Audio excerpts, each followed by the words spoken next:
Kang Mas, kalau dapurnya didandani, maka saya pasti akan belajar masak. Demikian komentar seorang istri kepada suaminya. Atau seorang karyawan berkata kepada bosnya, "Bos, kalau ada fasilitas komputer Apple seri Mac yang terbagus dan yang terbaru, pasti kerja kami akan lebih cepat." Atau seorang mahasiswa berkata kepada ayahnya, "Kalau ada fasilitas kendaraan, pasti kuliah saya akan cepat selesai dan nilainya bagus." Intinya, kalau ada fasilitas, pasti akan lebih baik. Itu kata mereka dalam tanda petik. Percaya deh, memberi fasilitas kepada orang yang belum bergerak adalah kesia-siaan. Inilah yang banyak dari kita yang peduli akan infrastruktur yang saat ini banyak lagi dibangun oleh pemerintah, dan saat ini kita benar-benar ingin memperhatikan lebih dalam. Kita takut infrastruktur statis yang dibangun selama ini yang dibangun hanya untuk menambah kemanjaan, bukan menambah cepatnya faktor produktif bangsa Indonesia mendirikan usaha-usaha seperti manufaktur, pabrik yang lebih baik lagi. Berdasarkan pengalaman banyak negara, biasanya infrastruktur dinamis yang dibangun dulu baru infrastruktur statis, alias bisa masak dulu baru dibikin dapurnya. Ini contoh loh ya. Misalnya, seseorang itu bisa komputer dulu, baru kita belikan komputer untuk fasilitasnya. Bisa masak dulu, baru dapur kita buat sesuai dengan kebutuhan pemasak. Karena dapur Chinese cooking dengan Japanese cooking, dengan Western cooking itu beda utensilnya, peralatannya. Lalu kita mau bangun infrastruktur dapur yang mana? Italian kah? Thai kah? Warteg kah? Burger fast food kah? Semua dapurnya beda, alatnya beda, dan tata letaknya beda. Itulah infrastruktur statis yang dibangun berdasarkan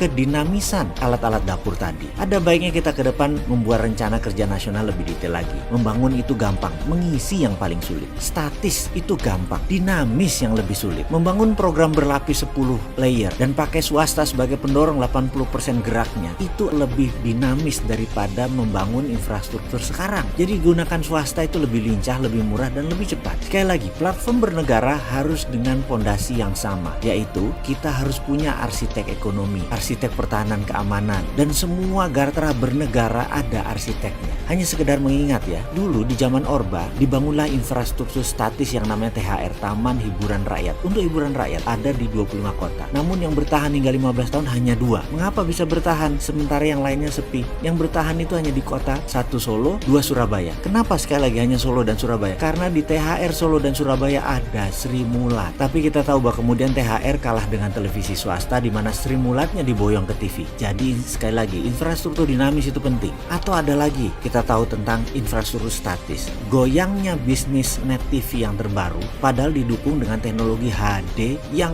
sangat canggih. Sekali lagi, namun karena infrastruktur dinamisnya tidak tumbuh dengan baik, software acaranya tidak diterima pasar, terutama pengiklan, ya goyang juga net TV. Jadi ke depan bagaimana? Jadi ke depan Indonesia di dalam membangun infrastruktur statis, pastikan ada Sri Mulat yang sudah manggung. Jangan bikin Sri Mulat setelah ada infrastruktur statis. Pasti nggak lucu, pasti dipaksa lucu soalnya. Semoga paham maksud yang tersirat dalam video kali ini.